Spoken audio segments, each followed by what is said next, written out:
Máximo de 10 minutos entonces. Tiempo del tribunal. Ya, lo escuchamos. Muchas gracias, señoría. Señoría, el día de hoy traemos a estrados un caso de femicidio, un caso que es la expresión máxima de la violencia de género, en el cual una víctima, Ruth Tania Mendoza Mamani, escucharemos en el juicio su nombre o referirse a los testigos de ella como Tania, una mujer de 19 años que a esa época tenía un hijo de 2 años con el acusado precisamente, quien, como indicamos en los hechos de la acusación, sufrió y fue víctima por parte de la violencia ejercida por el acusado, violencia que derivó lamentablemente en su muerte. Ruth, como mencionábamos, tenía 19 años y ella convivía con su pareja, en este caso el acusado, su cónyuge, en una parcela respecto de la cual ellos también prestaban servicios. Es una modalidad común en el sector del Valle de Azapa, donde se contrata personas para que trabajen en las mismas parcelas donde viven. Y en este escenario, en este lugar, habían también otras personas que también vendrán a declarar como testigos a este juicio, quienes eran vecinos y también compartían las mismas labores agrícolas en el lugar. Es el caso, señoría, que el día anterior, el día 24 de abril del año 2020, hubo una especie de reunión informal en la casa donde hubo algo de alcohol involucrado, pero fundamentalmente respecto de los hombres, donde estaba uno de los testigos, donde estaba el acusado y otra persona más, ingiriendo bebidas alcohólicas y manteniendo un tipo de, como mencionábamos, reunión social. Y en este contexto, la vecina, que también concurrirá a declarar como testigo en este caso, conversa con ella, con Ruth Tania Mendoza y su marido, le expone una supuesta situación de infidelidad respecto de su marido, que como mencionábamos era otro, su pareja, que era el otro matrimonio que habitaba en ese lugar, hecho que desató una explosión de furia por parte del acusado, quien toma el pelo a la víctima, le grita ahí mismo en el lugar y la ingresa a la pieza donde ellos vivían, dando término, por supuesto, a esa parte de la reunión social. Luego de esto, durante la madrugada, el acusado toma un cuchillo, aprovechándose que la víctima se encontraba muy probablemente, y es lo que se asume por el análisis del sitio del suceso, durmiendo en una situación de máxima indefensión e imposibilidad de defensa, y procede a aplicar, primero tomándola del cuello, porque eso es lo que se pueda poder apreciar respecto del análisis del sitio del suceso, procede a lesionarla y a apuñalarla con un cuchillo cocinero de amplias proporciones en el tórax y abdomen, provocándole las lesiones que se describieron en el auto de apertura.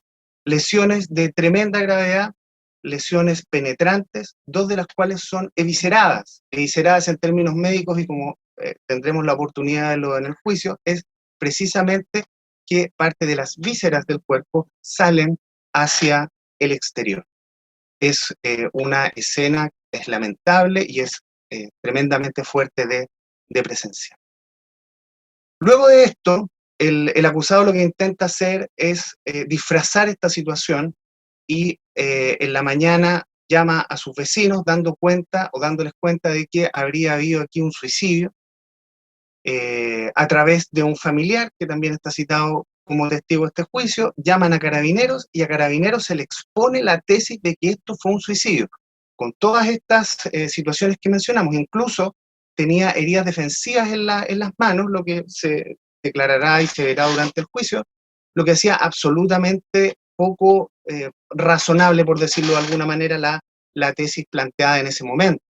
Por esa razón, Carabineros avisa al fiscal, el fiscal avisa a la policía, y del análisis del sitio del suceso se logra poder deducir en forma bastante clara de que la muerte tenía un componente importante y antecedente hasta ese minuto muy relevante respecto de la posible participación de terceros, lo que en definitiva se pudo determinar con la participación de una vez que se tuvo la autopsia, la participación de un médico especialista que tiene la Brigada de Homicidios en este caso, y que habiéndose preliminarmente determinado que había motivaciones fundamentalmente de celos y que básicamente acá había una situación donde, según la investigación que se realizó, solamente el imputado tuvo acceso a la víctima.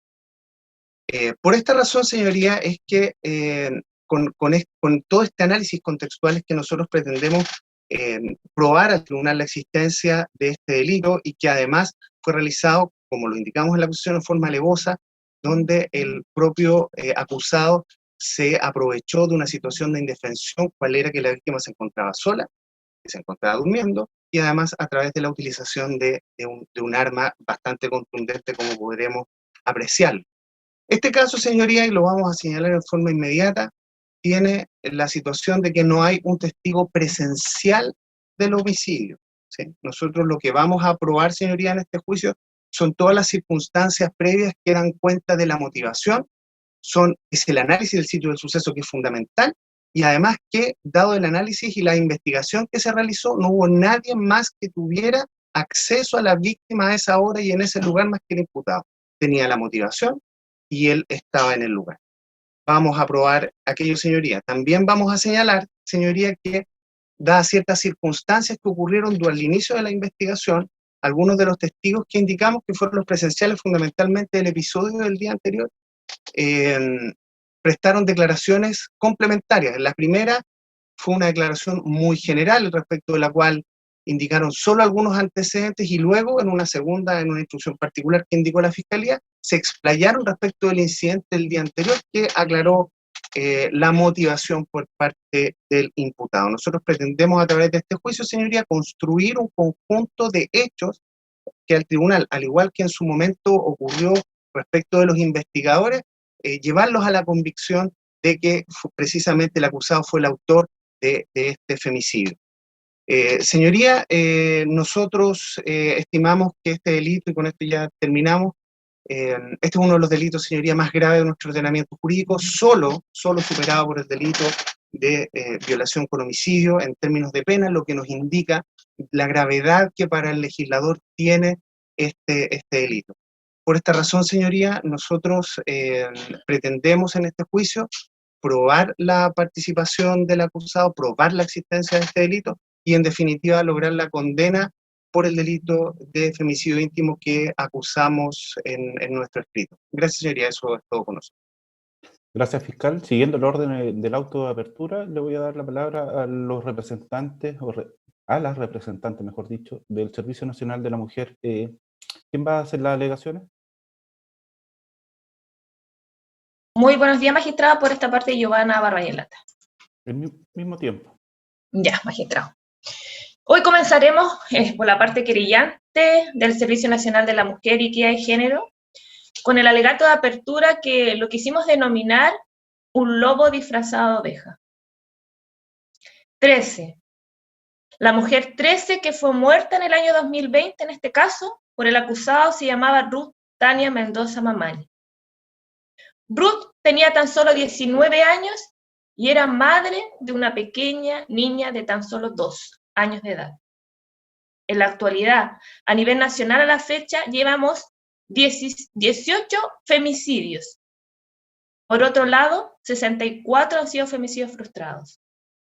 Todos estos delitos han sido perpetrados por compañeros o excompañeros de vida de las víctimas. Y el día de hoy se revelará que lo que sucedió a Ruth el año pasado no fue diferente. La Convención Interamericana para Prevenir, Sancionar y Erradicar toda forma de violencia contra la mujer, Convención Belén do Pará, consagra en su artículo 3 el derecho humano de toda mujer a vivir una vida libre de violencia. En este juicio veremos cómo se hace patente esta vulneración a este derecho, que para Ruth Mendoza fue violentado y transgredido.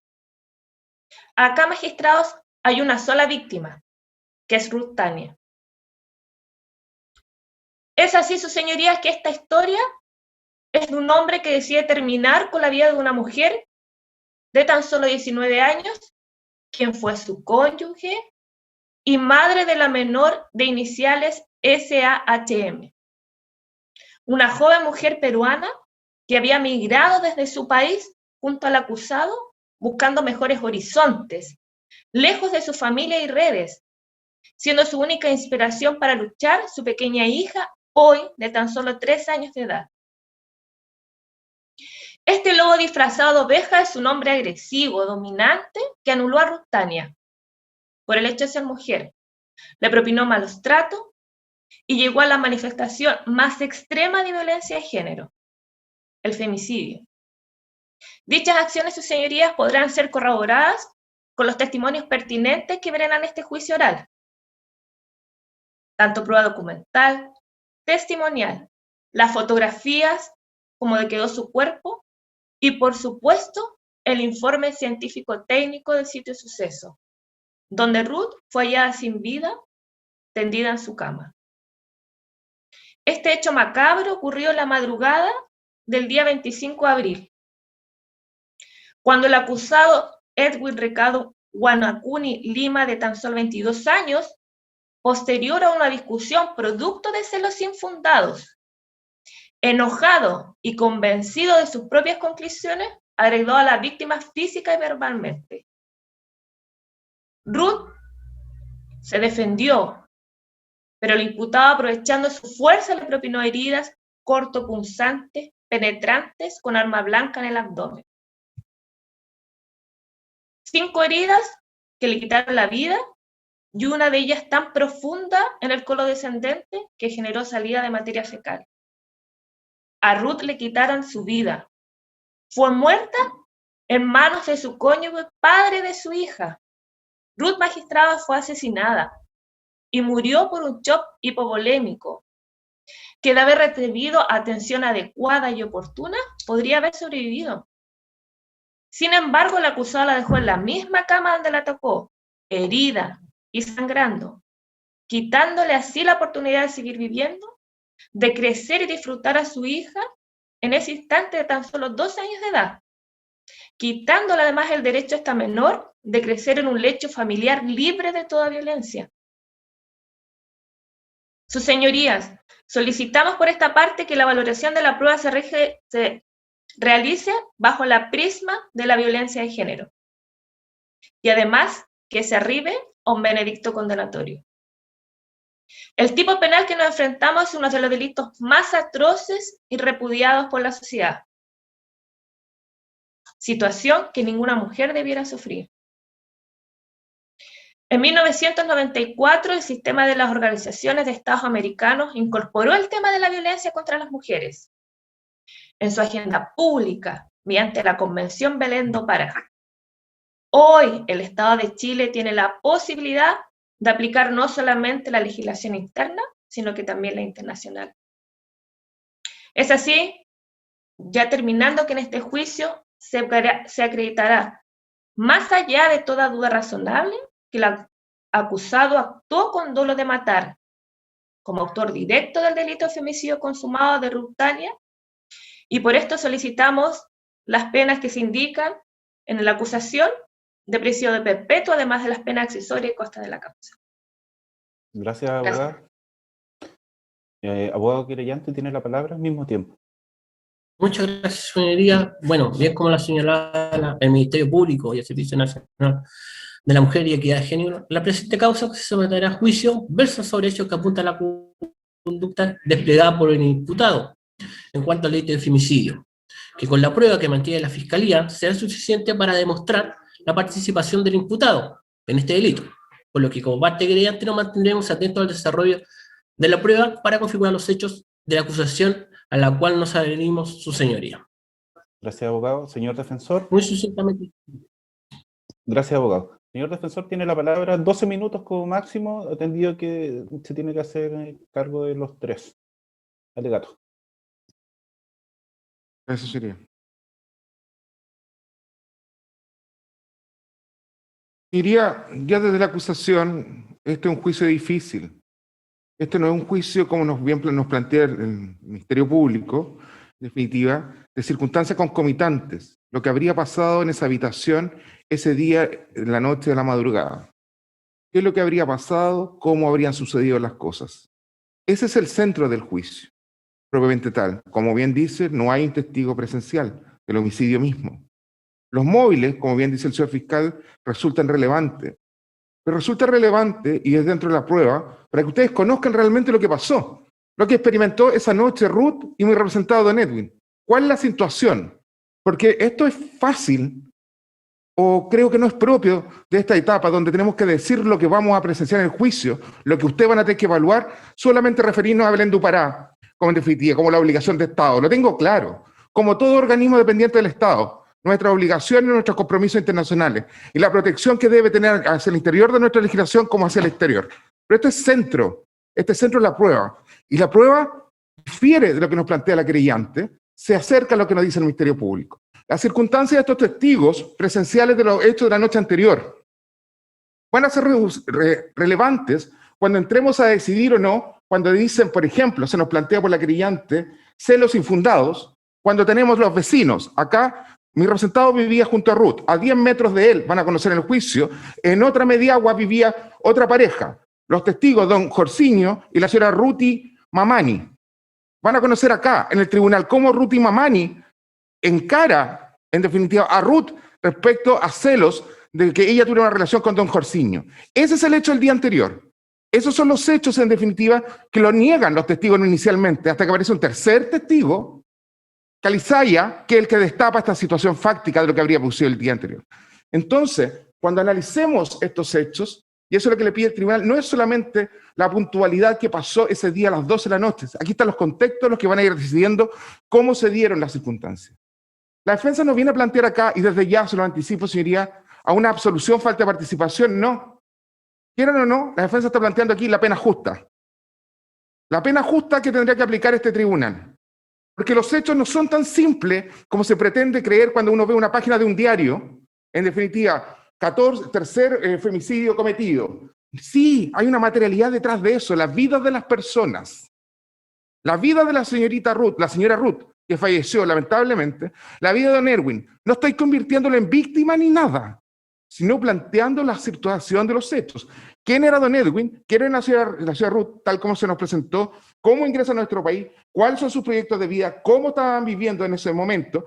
¿Cómo fueron detonantes que se fueron presentando en ese día en cuanto a la relación al alcohol que intermedió? ¿Cuáles son los parámetros que tiene mi representado y tenía la señora Ruth en cuanto a los roles como hombre y mujer dentro de un matrimonio aymara de desenvolver? ¿Y cómo se reacciona?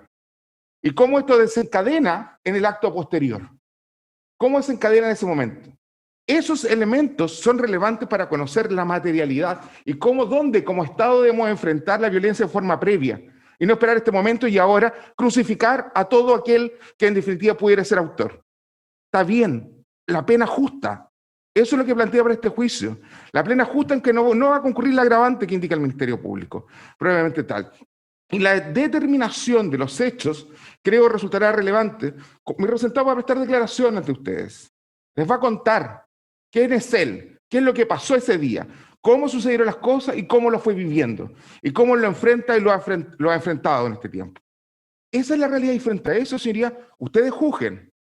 Ustedes son los llamados a aplicar en derecho, de acuerdo a los tramos legalmente, y ahí hablaremos de norma y de articulado. ¿Cuánto es la pena justa que merece recibir mi representado don Edwin Guanacuni? Ese es el momento. Pero abramos los ojos a la prueba para conocer más allá de la estadística el número. Con número no ayudamos a nadie, no contribuimos en contra de la violencia de la mujer.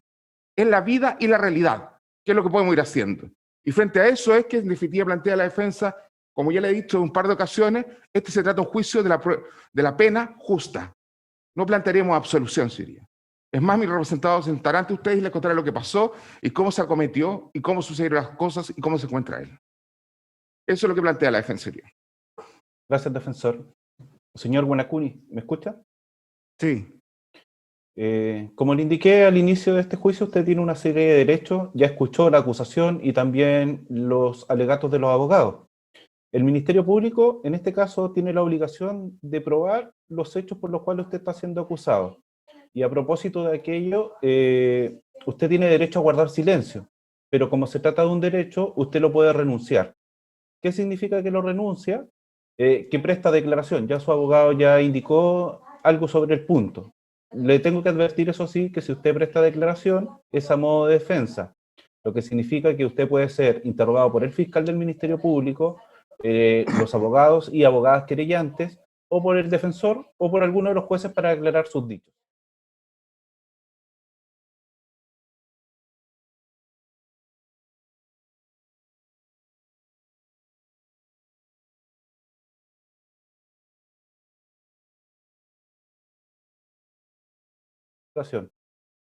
Voy a prestar la declaración.